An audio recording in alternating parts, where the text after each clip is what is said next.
Ayun, mapagpalang araw sa inyong lahat mga sir, mga madam. Andito ako ngayon sa bagong property na ating titingnan dito sa bayan ng Balungaw, Pangasinan. So from ano po ito, nasa 300 meters more or less from Provincial Road. So napakalapit lamang. So pero rough road pa lang yung mismong daan mula sa Barangay Cemented Road, nasa 300 meters. So mayroon siyang kubo, ayan. May kubo siya. So, yung kubo nito ay meron ng kuryente, meron ding CR. So, meron ding mga puno dito na malalaki, milina, tsaka may mangga na din na malaki. At the same time, marami pong tanim na, ayan, maraming tanim na fruit-bearing trees. Meron din pong mga kalamansi, ayan, kalamansi. So, yung ano po nito ay mga kalamansi.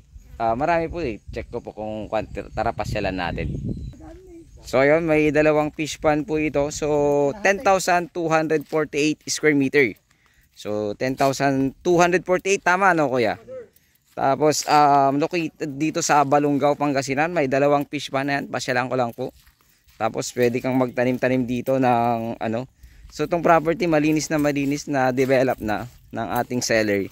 So yung seller kasi natin senior citizen na sila. At ito may laman tong fish pan na isa, tilapia. So yung isa wala po. So bali dalawat kalahati yung ano nito.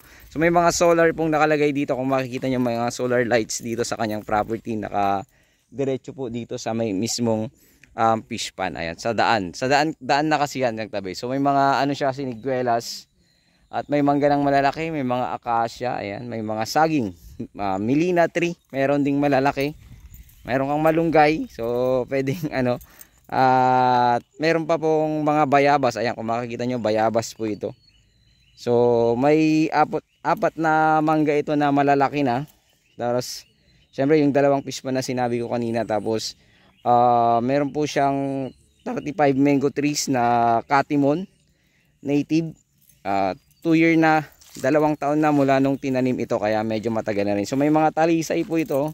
Makikita nyo may talisay. So nandun yung mga mangga. Ayan.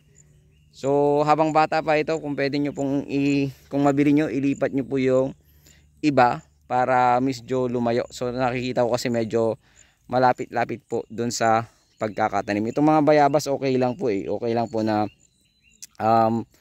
mayroon tong ano 37 na guapol. So napakarami. 8 suha, 8 duhat, 8 rambutan, 8 kaimito, 8 avocado, 8 lemon, 8 chico, at 8 atis saging pinya. So, meron nating deep well ito, merong kuryente. So, syempre, bayan ng Balungaw, meron siyang mountain view.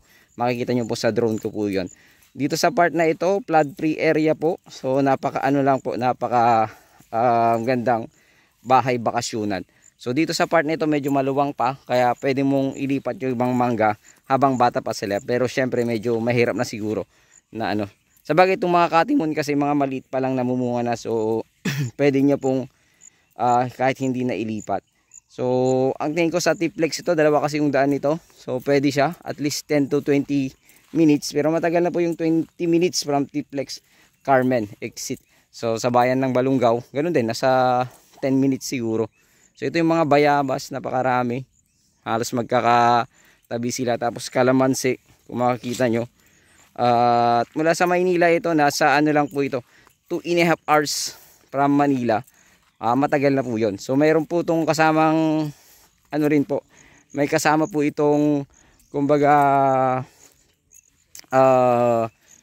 power spray para pandilig po dito sa mga tanim. Para hindi po sila para hindi nahirap yung magdidilig ng ating property. So ito yung mga ibang tanim. So kung mayroon pa akong hindi nabanggit, ayan yung mga ibang tanim po.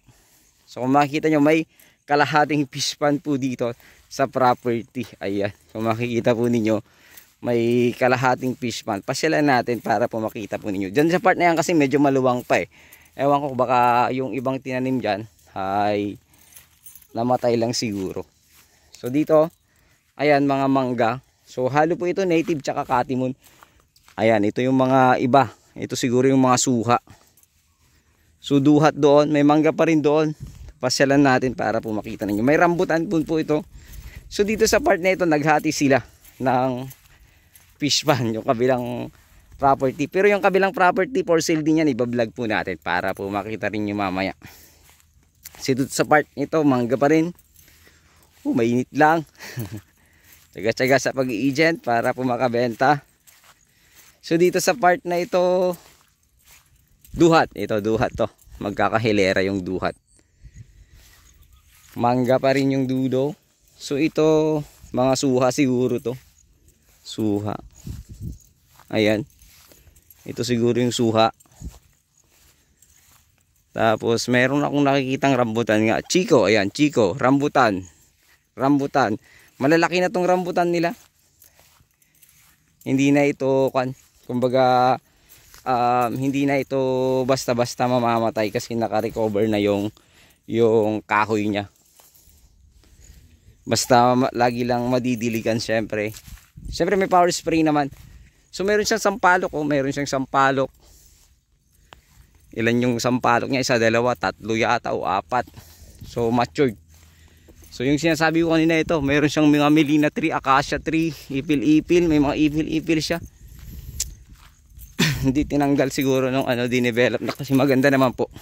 Lalo pag may kambing kang alaga. Pero dito hindi ka pwedeng mag-alaga ng kambing kasi nga po ito may mga tanim na fruit bearing trees. So may mulberry pa dyan. Ito to? Tawag dito. Pine tree to may pine tree siya So ito yung CR. CR yan. At ito po yung ano ba naman itong kasama ko. Ito yung kubo. Ayan, mamaya papasilik ko yung iba. Ay may isang palok pa pala dito. May isang palok pa dito. So yung gate, yun ako kasi sa likod. Ang ganda kasi nung pagkakatanim ng mga fruit bearing trees. So meron din siya pinagtataniman dito ng mga gulay. Ayan, gulay. So yun yung mga mangga dati. So may sampalok pa doon. So usually marami siyang sampalok So may isang siniguelas. Matatamis daw yung sampalok. So ayan, yan po yung barangay frontage niya. Mahaba po yung frontage nito.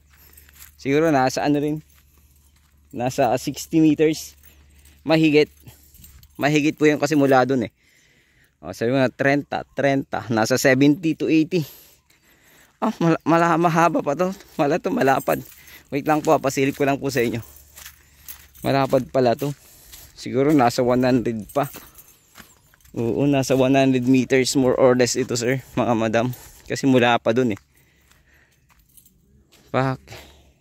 nasa 100 meters more or less yung frontage ito, napakaluwang. So yung dalawang fish pan mo nasa harap, may laman yung isa. Tapos dito meron ka ng mangga agad. So ayun, muli ito ay bayan ng Balungaw, Pangasinan. Nasa sukat nito 10,248 square meter. Maraming fruit bearing trees. Doon tayo mag-end kasi napakaganda nung place niya. So tara, para po makita po ninyo. Ayun. Pakita ko din yung power spray pala na may iwan. Tapos yung mga hose. Ayan, mayroon siyang power spray, mayroong grass cutter na isa, mayroong didos na makina, tubo. So ayan, ito po yung mga power spray niya, nasa ilalim. So pag wala pang ulan, yan, pwede nyo gamitin yung mga yan. Ayan. So power spray, meron na siyang makina, may hose. So ayun, napakaganda ng property na ito. So dito tayo mag-end mga sir, mga madam. Maraming salamat po sa inyong patuloy na pagsuporta sa Mucha and Joel Lot Vlog. At sana magustuhan nyo po yung property na ito. So 3.6 M, yun po ang presyo ng ating seller ayon sa ating caretaker dito sa property. So ayan. Title to bro. Title, seller name. Wala namang magiging problema. May solar na nakalagay dito sa property. So may kuryente ka na, may solar ka pang ilaw. So ayun, muli ito pang Unicode Agent Joel.